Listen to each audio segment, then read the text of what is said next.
ವಕ್ಫಿನ ರಾದ ವಕ್ಫ್ ಬೋರ್ಡಿನ ಆದಂಥ ವಕ್ಫ್ ಈ ಮುಸ್ಲಿಮರ ಒಂದು ಇದಿದೆಯಲ್ಲ ವಕ್ಫ್ ಅಂತ, ಅದರ ರಾದ ಅಂತ ಏನಿದು? ಜವಾಹರ್ಲಾಲ್ ನೆಹರು ಅವರಿಂದ ಆದ ಪ್ರಮಾದ ಇದು. ಅವರು ಕೊಟ್ಟಂಥ ಒಂದು ಕಾಣಿಕೆ ಇದು. ಏನಂದರೆ ವಕ್ಫ್ ಬೋರ್ಡಿನಲ್ಲಿ ವಕ್ಫಿನವರು ಇದು ನಮ್ಮ ಆಸ್ತಿ ಅಂದರೆ ಅವರು ನಮ್ಮ ಆಸ್ತಿ ಅಂತ ಪ್ರೂವ್ ಮಾಡ್ಕೊಳ್ಳಲ್ಲ ಅಂತೆ. ಅವರು ಯಾವ ಆಸ್ತಿಗೆ ಬರ್ತಾರೆ? ಈಗ ಉದಾಹರಣೆಗೆ ಅಡ್ಡಂಡ ಕಾರ್ಯಪ್ಪನ ಆಸ್ತಿಗೆ ವಕ್ಫ್ ಬೋರ್ಡ್ ನನ್ನ ಆಸ್ತಿ ಅಂತ ವಕ್ಫ್ ನಾನು ಪ್ರೂವ್ ಮಾಡ್ಕೊಳ್ಬೇಕಂತೆ ನನ್ನ ಆಸ್ತಿ ಇದು ಅಂತ. ಅವರು ಪ್ರೂವ್ ಮಾಡಬೇಕಾಗಿಲ್ಲ. ನನಗೆ ಎಲ್ಲಿಂದ ಬಂತು, ನನಗೆ ಈ ಆಸ್ತಿ ನಂದು ಅಂತ ನಾನು ಪ್ರೂವ್ ಮಾಡ್ಕೊಂಡು ಮಾತ್ರ. ಅಂದರೆ ಇಡೀ ಭಾರತದ ಆಧಿಪತ್ಯ ಮುಸ್ಲಿಮರದು, ಇಲ್ಲಿ ವಕ್ಫಿನವ್ರದ್ದು. ಏನಿದು ವಕ್ಫಿನವ್ರದ್ದು? ಈಗ ಉದಾಹರಣೆಗೆ ನಮ್ಮದು ಸನಾತನ ಧರ್ಮ. ಒಂದೊಂದು ದೇವಸ್ಥಾನಕ್ಕೆ 5,000, 6,000, 7,000 ಒಂದೊಂದು ದೇವಸ್ಥಾನಕ್ಕೆ ವರ್ಷಗಳೇ ಗೊತ್ತಿಲ್ಲ. ಇಷ್ಟು ಪುರಾತನವಾದ ದೇವಸ್ಥಾನಗಳು ಕೂಡ ಈ ವಕ್ಫ್ ಬೋರ್ಡ್ ಅಂತ ಹೇಳ್ತಾ ಇದ್ದಾರೆ. ಅದು ವಕ್ಫಿನಾಯಿತು. ಯಾವಾಗ ಬಂದ್ರಪ್ಪ? ಯಾವಾಗ ಬಂದರು? 2000 ಎಷ್ಟಾಯಿತು? 1400 ವರ್ಷಗಳಾಗಿದ್ದು. ಈ ಇಸ್ಲಾಂ ಬಂದು ಆಗಿರೋದು 1400 ವರ್ಷಗಳು.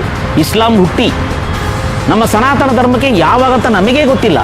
ಅದು ಇಸ್ಲಾಂ ಹುಟ್ಟಿ ಭಾರತಕ್ಕೆ ಯಾವಾಗ ಬಂದಿದ್ದು?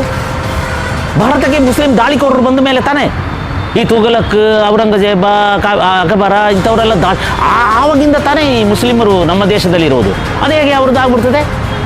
ಅದೇ ಹಾಗೆ 5,000 ವರ್ಷಗಳ ದೇವಸ್ಥಾನವೂ ಕೂಡ ವಕ್ಫ್ ಬೋರ್ಡ್ ಹೇಗೆ ಆಗ್ತದೆ? ಯಾರು ನೀವೇನು ದೇವ್ರ?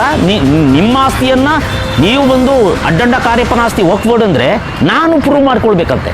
ನನ್ನ ಆಸ್ತಿ ಇದು, ನನ್ನ ಅಪ್ಪನಿಂದ ಬಂದದ್ದು, ನನ್ನ ಅಜ್ಜನಿಂದ ಬಂದದ್ದು. ಅವರಲ್ಲಿ ಹೋಗಿ, ಯಾರಲ್ಲಿ ಹೋಗಬೇಕು? ಅವರ ನ್ಯಾಯಾಲಯಕ್ಕೆ ಹೋಗಿ, ಅವರ ಕಮಿಟಿಯಲ್ಲಿಗೆ ಹೋಗಿ ನಾನು ಪ್ರೂವ್ ಮಾಡಬೇಕಂತೆ. ಅವರು ಇದು ಅಲ್ಲಾಹನ ಆಸ್ತಿ, ಇದು ದೇವರ ಆಸ್ತಿ, ವಕ್ಫ್ ಬೋರ್ಡಿನ ಆಸ್ತಿ ಅಂತ ಹೇಳಿಬಿಟ್ರೆ ಸಾಕತ್ತೆ. ಹೇಳಿಬಿಟ್ರೆ ಸಾಕು. ಬುದ್ಧಿ ಬರಬೇಕು ನಮ್ಮ ಹಿಂದೂಗಳಿಗೆ, ಬುದ್ಧಿ ಬರಬೇಕು ನಮ್ಮ ಹಿಂದೂ ರೈತರಿಗೆ, ಬುದ್ಧಿ ಬರಬೇಕು ನಮ್ಮ ದಲಿತ ಹಿಂದೂಗಳಿಗೆ.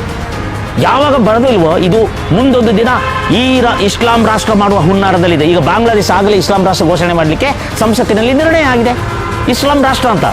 ಪಾಕಿಸ್ತಾನ ಮಾತ್ರ ಇಸ್ಲಾಂ ರಾಷ್ಟ್ರ ಆಗಿದ್ದು, ಬಾಂಗ್ಲಾದೇಶ ಬಿಡುಗಡೆ ಆದಂಥ ಜಾತ್ಯತೀತ ರಾಷ್ಟ್ರ ಅಂತ. ಈಗ ಅವರ ಸಂವಿಧಾನದಲ್ಲಿ ಜಾತ್ಯತೀತ ಪದವನ್ನು ಕಿತ್ತು ಹಾಕಲಿಕ್ಕೆ ಸಂಸತ್ತಿನಲ್ಲಿ ನಿರ್ಣಯ ಆಗಿದೆ ಅಂತೆ ಬಾಂಗ್ಲಾದೇಶದಲ್ಲಿ. ಅಂದರೆ ಭಾರತವನ್ನು ಕೂಡ ಮುಂದೊಂದು ದಿನ ಇಲ್ಲಿರುವ ಸೆಕ್ಯುಲರ್, ಸೋಷಿಯಲಿಸ್ಟ್ ಅಂತೇಳಿ ಇಂದಿರಾ ಗಾಂಧಿ ತುರುಕಿದ್ದಾರಲ್ಲ, ಆ ಶಬ್ದಗಳನ್ನು ತೆಗೆದುಹಾಕಿ ಇದು ಮುಸ್ಲಿಂ ರಾಷ್ಟ್ರ ಆಗುವ ಹುನ್ನಾರ ಏನು? ಇದಕ್ಕೆ ಹೆದರ್ಕೊಂಡು, ಓಟಿಗಾಗಿ ಹೆದರ್ಕೊಂಡು ಕಾಂಗ್ರೆಸ್ನವರೇ ನೀವು ಯಾಕೆ ಹಿಂಗೆ ಒಂಥರ ನರ ಇಲ್ಲದವ್ರ ಥರ ಆಡ್ತಾ ಇದ್ದೀರಿ? ನಾಳೆ ಸಿದ್ದರಾಮಯ್ಯನ ಆಸ್ತಿ ವಕ್ಫ್ ಬೋರ್ಡ್ ಅಂತ ಹೇಳಿ ಬರ್ಬೋದು, ಅಥವಾ DK ಶಿವಕುಮಾರದ ಇಡೀ ಇದು ಕರ್ನಾಟಕದಲ್ಲಿ ಆವರಿಸಿಕೊಂಡಿರುವ ಈ ಪ್ರಾಂತ್ಯ ಇದೆಯಲ್ಲ DK ಶಿವಕುಮಾರ್ದು, ಶಾಲೆಗಳು ಅದು ಇದು ಅವರು ಬಿಸ್ನೆಸ್ಸಿಂದ ಬಂದಿದ್ದು ಅಂತ ಹೇಳ್ತಾರೆ. ಅದೆಲ್ಲ ವಕ್ಫ್ ಬೋರ್ಡಿನ ಆಸ್ತಿ ಅಂದರೆ ಏನು ಮಾಡ್ತೀರಾಗ? ಏನು ಮಾಡ್ತೀರಾ? ನಿಮ್ಮ ಈ ಪಟಿಂಗ ಇದ್ದಾನಲ್ಲ ಜಮೀರ್ ಅಹಮದ್ ಖಾನ್, ಅವನೇ ಹೇಳಿಸ್ತಾರೆ ಇದು ವಕ್ಫ್ ಬೋರ್ಡಿನ ಆಸ್ತಿ ಅಂತ. ಮುಂದೊಂದು ದಿನ ಅವನು ಮುಖ್ಯಮಂತ್ರಿ ಆಗಲಿಕ್ಕೆ, ಯಾವ ಮುಸ್ಲಿಂ ಸ್ಪೀಕರ್ ಆಗಿದ್ದಕ್ಕೆ ಇದು ಏನೆಲ್ಲೋ ಮಾತಾಡಿದ್ದು ಗೊತ್ತಿದೆಯಲ್ಲ, ಹೈದರಾಬಾದಿನಲ್ಲಿ ಹೋಗಿ ಮುಸ್ಲಿಂ ಒಬ್ಬ ಸ್ಪೀಕರ್ ಆಗಿದ್ದಕ್ಕೆ ಹಿಂದೂಗಳಿಗೆ ಪಾಠ ಕಲಿಸಿದ್ದೇವೆ ಅಂತ ಹೇಳಿದ ಜಮೀರ್ ಖಾನ್ ತಾನೇ ಇವರು. ಇವರ ಕನಸೇನು? ಭಾರತವನ್ನು ಇಸ್ಲಾಂ ಮಾಡಿಸು. ಎಲ್ಲಿಯವರೆಗೆ ನಮ್ಮ ಹಿಂದೂಗಳಿಗೆ ಬುದ್ಧಿ ಬರುವುದಿಲ್ಲವೋ, ಎಲ್ಲಿಯವರೆಗೆ ನಮ್ಮ ಹಿಂದೂಗಳು ಜಾಗೃತಿ ಆಗುವುದಿಲ್ಲವೋ, ಎಲ್ಲಿಯವರೆಗೆ ನನ್ನ ಹಿಂದೂಗಳು ನಿದ್ದೆಯಲ್ಲೇ ಇರ್ತಾರೋ ಅಲ್ಲಿಯವರೆಗೆ ನಮ್ಮ ಸಮಾಧಿಗಳಾಗ್ತವೆ. ಸ್ವಲ್ಪ ಇನ್ನಾದರೂ ಜಾಗೃತ ಆಗಿರಿ. ಓಟು ಗೀಟು ಸಾಯ್ಲಿ, ಆ ಕಡೆ ಬಾಯಿಗೆ ಮಣ್ಣು ಹಾಕಲಿ. ನಿಮ್ಮ ಆಸ್ತಿಯನ್ನು, ನಿಮ್ಮ ಸಂಸ್ಕೃತಿಯನ್ನು, ನಿಮ್ಮ ಇತಿಹಾಸವನ್ನು, ನಿಮ್ಮ ತತ್ವಗಳನ್ನು, ನಿಮ್ಮ ಪರಂಪರೆಯನ್ನು ಉಳಿಸ್ಕೊಳ್ರಿ. ಕೈ ಮುಗಿದು ಕೇಳ್ಕೊಳ್ತೇನೆ, ಉಳಿಸ್ಕೊಳ್ಳಿ ಹಿಂದೂಗಳೇ. ನೀವು ಯಾವುದೋ ಬನ್ನಿಗೆ, ಟೀಗೆ, ಈ ಮುಸ್ಲಿಂ ಅಂಗಡಿಗಳಲ್ಲಿ ಸಿಕ್ಕುವ ಒಂದು ಕಬಾಬ್ಗೆ ನೀವು ಸಾಯ್ಬೇಡಿ. ದಯವಿಟ್ಟು ಪ್ರಾರ್ಥನೆ ಮಾಡಿ ಕೇಳ್ಕೊಳ್ತಾನೆ, ಜಾಗೃತರಾಗಿ. ಮೋದಿ ಸರ್ಕಾರ ಬರದೇ ಹೋಗಿದ್ದಾರೆ ನಾವೆಲ್ಲ ಇವತ್ತು ಇಸ್ಲಾಂ ರಾಷ್ಟ್ರದತ್ತ ಹೋಗ್ತಿದ್ವಿ.